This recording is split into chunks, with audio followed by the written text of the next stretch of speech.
All right, Enrique Zoltano here. This is, I'm still going on with this word is infinity thing. And I don't even know what part I'm on yet. And I'm totally drunk. Um, I'm going through a dark night right now. I'm trying to get my stories out there, and I'm just, I don't know. I'm kind of afraid that I'm not going to be able to either find anybody, or maybe you guys won't like my stuff. And that's totally fine with me. I like me, and I like all the stories I've written. So, it's totally fine. But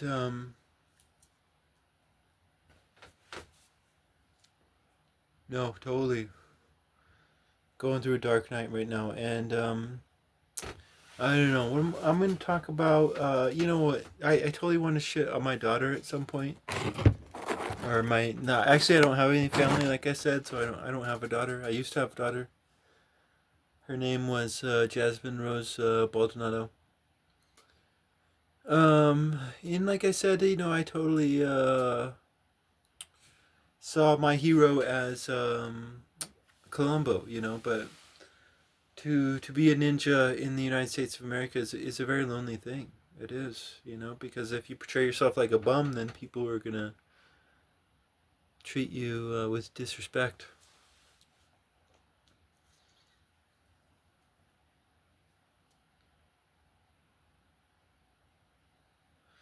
And like I kind of think about that when I'm writing because it's like, am I doing a disingenuity to all of you people when I write? Because like there's a lot of my stories which are kind of romantic, and I say kind of romantic because I'm very anti-romantic, but it's a weird combination. I'm kind of an anti-romantic romantic, and I think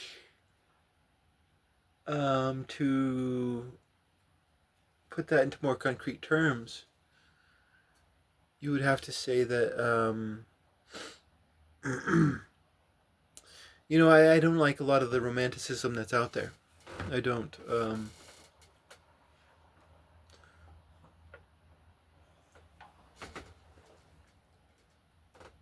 I think it leads to misery and pain. But at the same time, I believe that virtue is true strength. I do, and I believe that whoever runs our world is it's organized duplicity. Right? Like that's what the secret societies are. It's a bunch of con men, and so I'm looking from the outside in. So I don't know who's running our world, but the con men want you to think that the wicked man is strong, right? So nowadays we believe that wickedness is strength, right? But wickedness is the definition of slavery, right? Wickedness is addiction.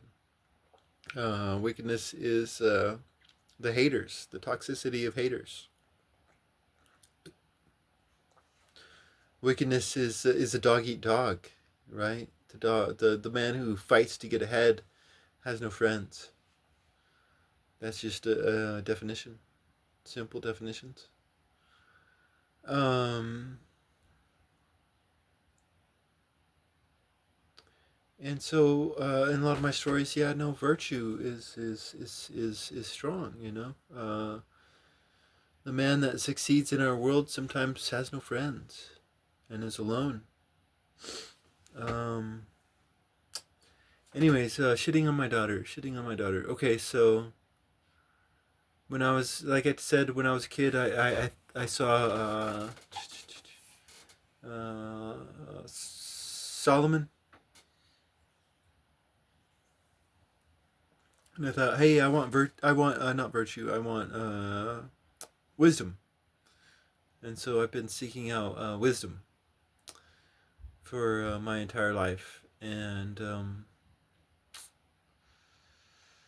I think I found it. Um, when I saw a character by the name of Columbo, I thought, man, this is a wise man. Because there was always this moment within Columbo where the bad guy would truly see Columbo for who he was, you know, and and it was this moment where no words were being said. It was all the acting of the eyes and the acting of the facial expressions, and the people were trying desperately not to show any facial expressions, but the eyes showed it. So it was a moment for beautiful acting to occur right during these Columbo moments. But it's also a powerful moment because you know what, you all deserve to be searched. Every single one of you, whether you're a man or a woman, you deserve to be searched. And if you're not searched, then they don't deserve you. Um, and so I like Columbo, but being a ninja in the United States is very lonely because there's just so many insecure, shallow people out there. And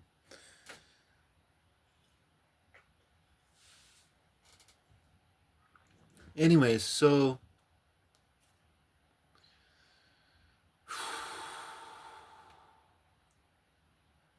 I tried to tell my kids, I couldn't discipline my kids because my wife would fight me on disciplining my kids, so I wasn't able to raise my family like I had wanted to. And that it broke my heart. So I was just this defeated man. I was a defeated ninja, right? But I was still ninja, but I was a defeated ninja because I didn't know what to do. And so I just raised the kids the best I could, I guess. And but every now and then I sat them down and I told them, hey, don't believe the world. Virtue really is strength. Love is strength. And I tried to tell them exactly what I just told you, that the man on top is usually the man surrounded by parasites. You know, and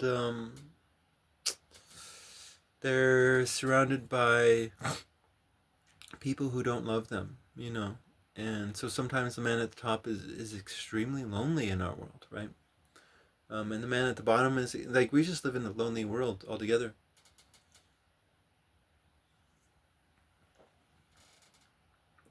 And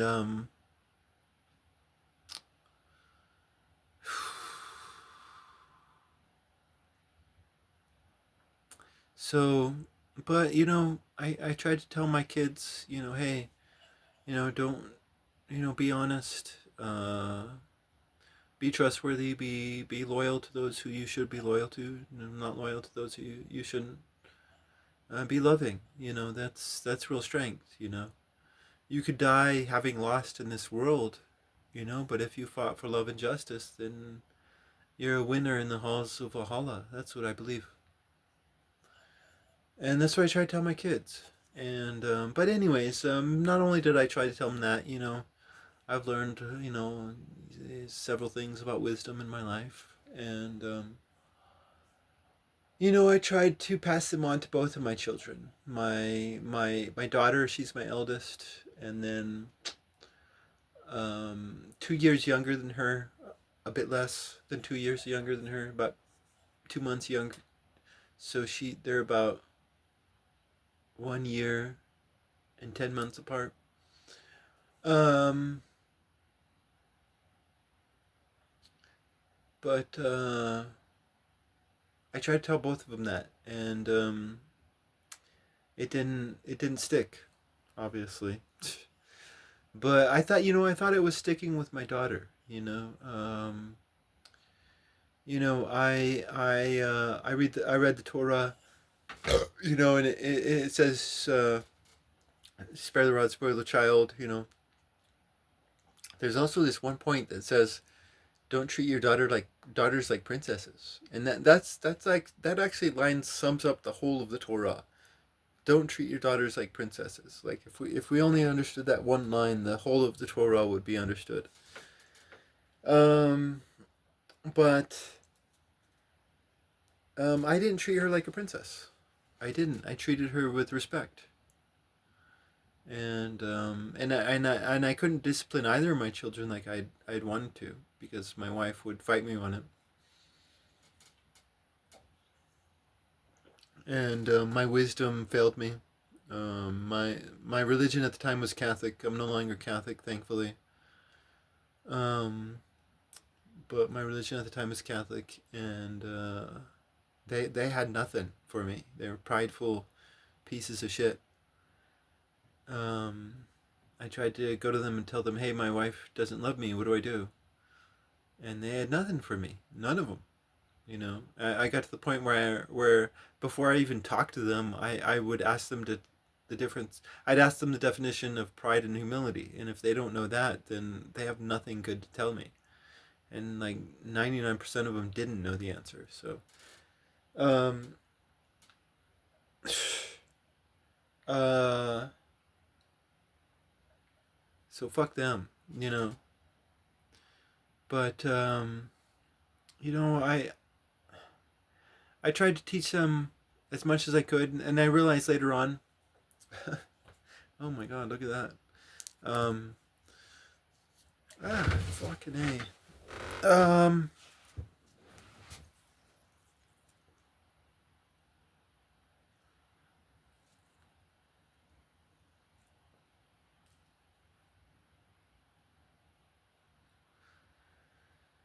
Yeah.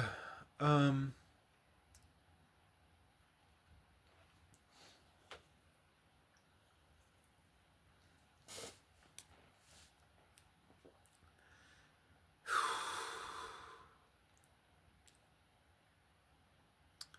so, yeah, no, I really didn't know what to do with my kids.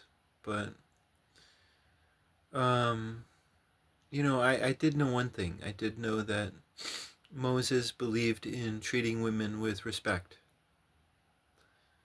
And, I mean, the fact of the matter is that women should be interesting.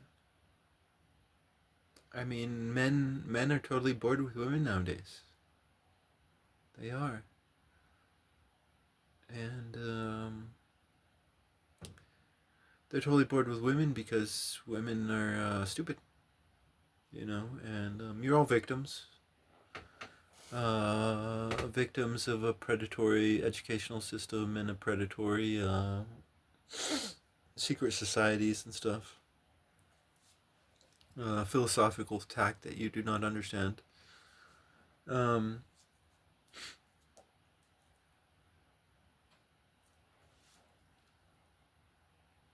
but I tried to teach my daughter. I tried to teach my daughter wisdom. I did.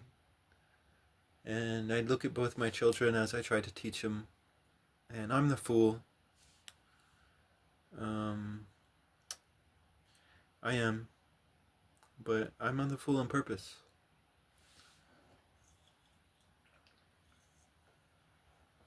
And she'd look at me as I spoke, and I thought she was understanding. You know,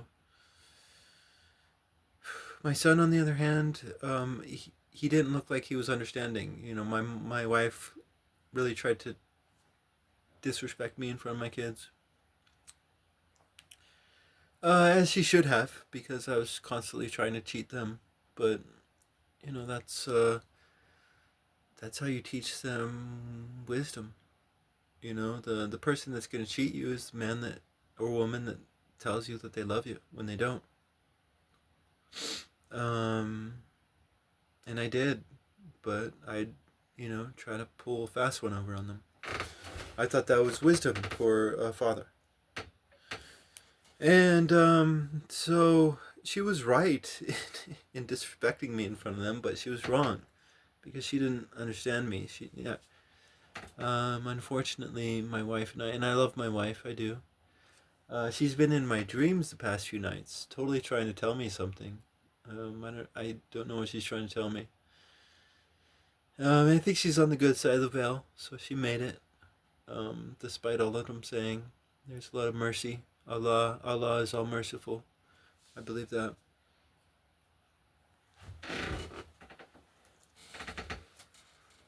And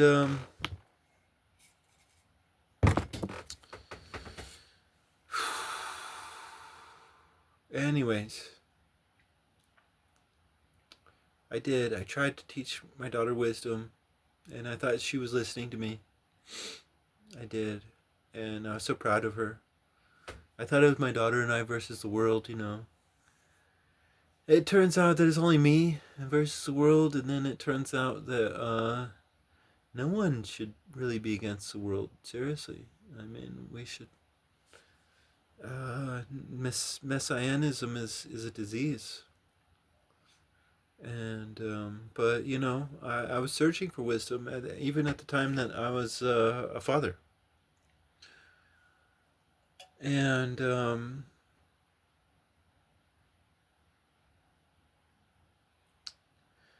I told you before that my family bore false witness against me, and you know, I never thought that they'd go so far. Like I thought they were dysfunctional, but I never thought they were so dysfunctional that they'd try to get me thrown into prison. Like I was just like beyond shocked by that. But even more than that, I was beyond shocked that my daughter didn't try to warn me because she knew all that was going down. Um,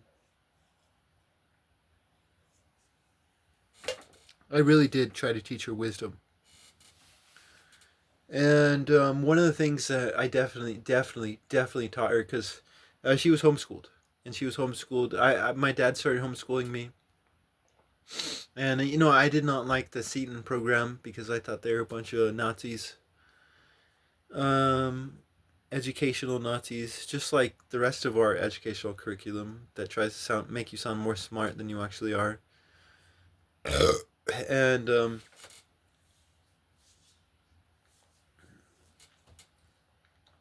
you know,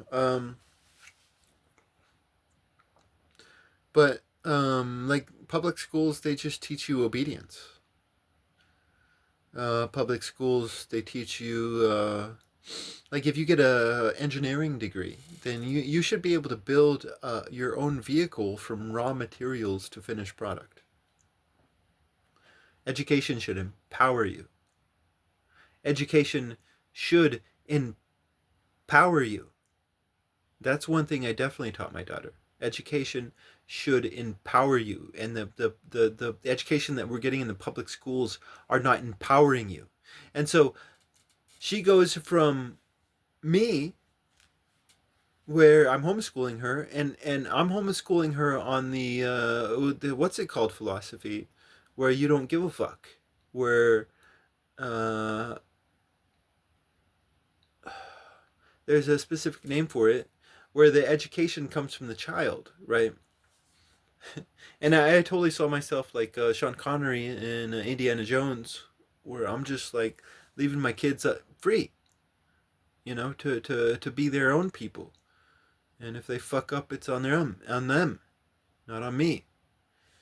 I believe children are their own people, and if they fuck up, then it's on them. If they succeed, then it is on them. If they succeed, you know, it's only up to the parents to love their child, not to mold the success or failure of their future.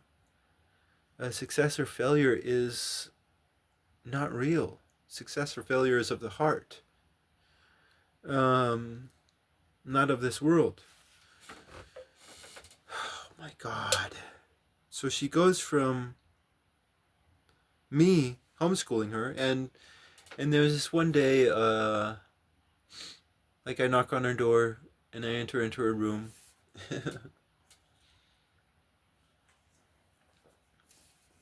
And she's teaching herself mathematics, you know. And I'm not teaching, like, again, like most homeschooling people, they you know, they'll set out their curriculum and they'll just like boop boop boop boop boop to their kids. But I wasn't doing that. I was like totally like most people would call neglectful, although I don't think so. Uh, but there she was on her own initiative, learning mathematics. And you know, yeah, I'm her father, and I've gone through a life my own self, and I had studied philosophy in high school because I wanted to learn reason and understanding because that was my weakness. and I loved learning logic. I was terrible at logic. Oh my god! But I love logistical fallacies like non sequitur and against the man. Every time, like when once the subject of logical fallacies came up, I just got so excited. But I was even bad at that. Like I'd turn in my papers and get answers wrong. But so there was my daughter, and she was just teaching herself. She was teaching herself mathematics, and I was just very proud. Um, and I tried to teach her that public schools are tyrannical. They're all about input output, input output, input output, input. Reason and memory are the lower parts of your brain. Understanding and imagination are the higher parts of your brain, and it's understanding and imagination which they persecute in the public schools, and they teach you imagination, or they teach you reason, logic and reason, and they teach you fucking memory. They teach you memory, and if you have a good memory, then you're a good little boy, and you've got that Pavlovian response that you keep throughout your life.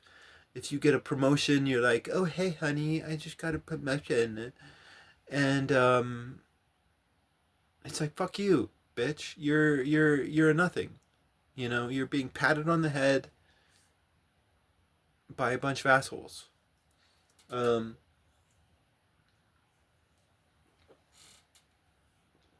and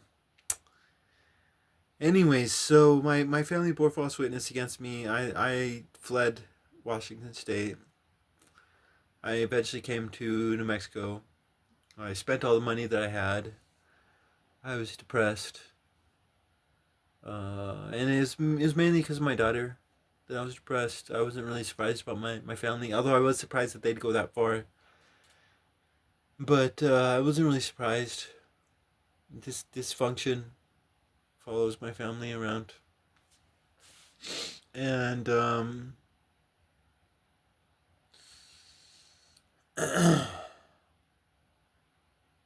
it was while I was depressed, I was talking to my youngest brother, Sequinino, who's not really my brother because he kind of abandoned me like the rest of them. Although he's the only one of my family members who didn't betray me at the time.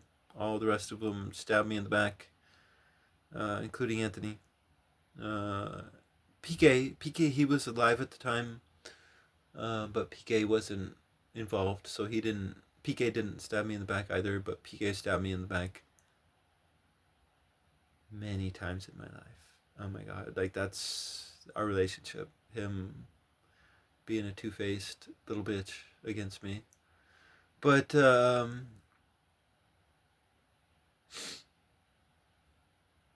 I was talking to Seguinino, and he was telling me about because his wife wants to get good with her in-laws, my family,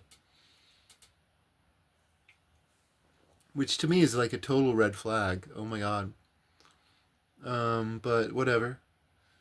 He doesn't see it, and so and she's like shitting on me basically, but by trying to get with my family.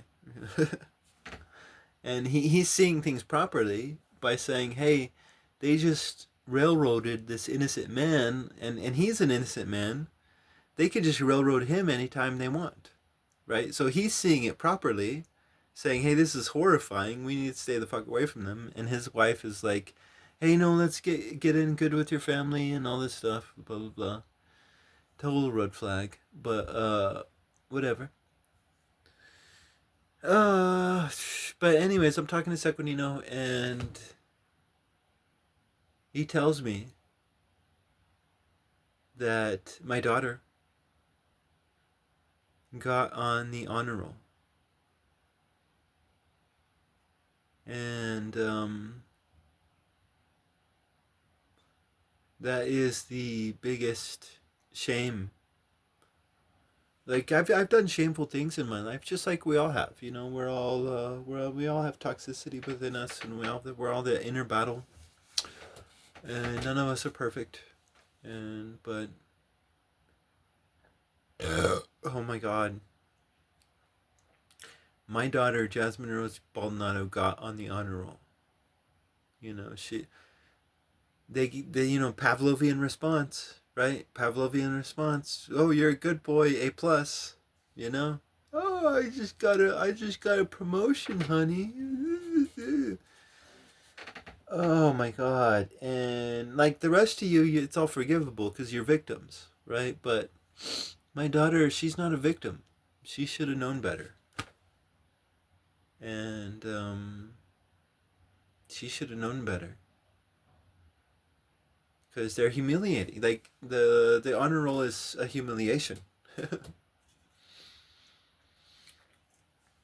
Because the higher portions of your brain are understanding and imagination, and they don't even like understanding is critical thinking, and they do not teach critical thinking within the public schools because you can't grade critical thinking, and since you can't grade critical thinking, they don't teach critical thinking. All you have to do is parrot the teacher, and you get an A plus by parroting the teacher. Obedience is what public schools are all about.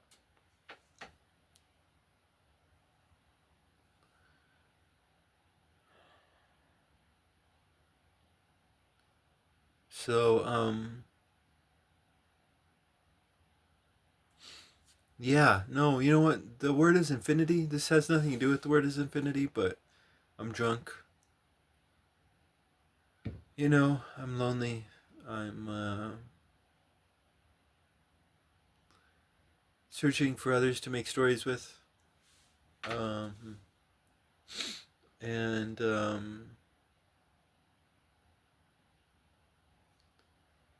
I thought my, I mean, it broke my heart that my dad and I had never had that Columbo moment. He's always hated me, and I used to sit there and watch Columbo with him, and I used to love Columbo, and I'm like, hey, I want to be that bum who's more than he looks, right? And that's what I tried to do, and my dad's always hated me, and he's been abused, you know.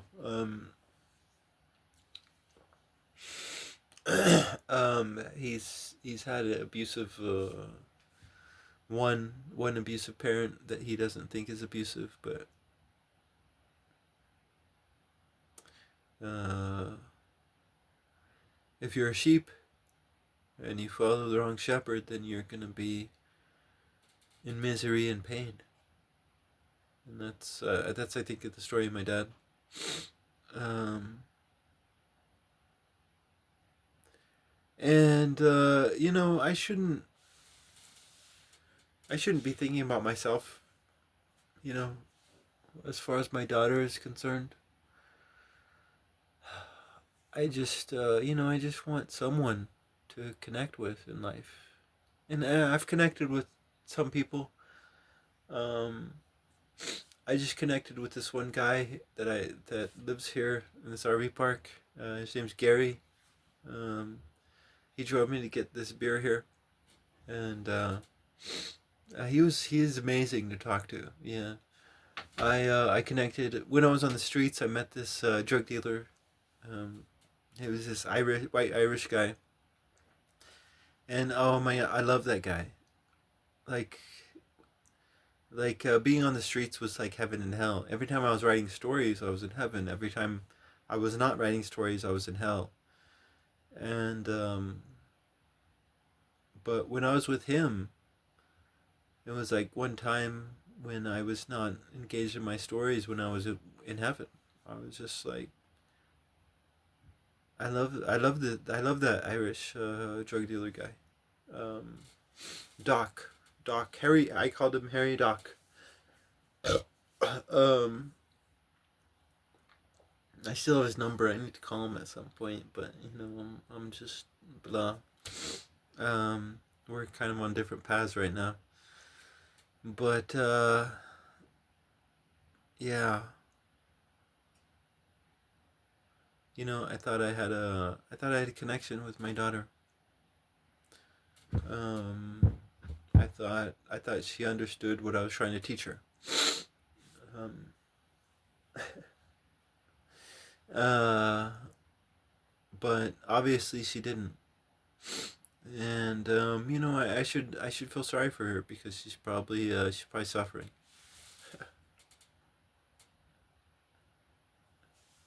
Again, I'm a journeyman in some things, so I hear things, and and if she's not suffering, she should be, because anybody who gets on the honor roll, you're being treated like Pavlov's dogs. Like you're being patted on the head, being told good boy. And then you go throughout life, and you beg at the feet of these corporations. You beg for them to tell you good boy. Oh my god. So yeah, hey everybody. My name is Gabriel Max Baldonado. My daughter, her name is Jasmine Rose Baldonado. And my daughter, Jasmine Rose Baldonado, she's on the honor roll. So here's honor to her.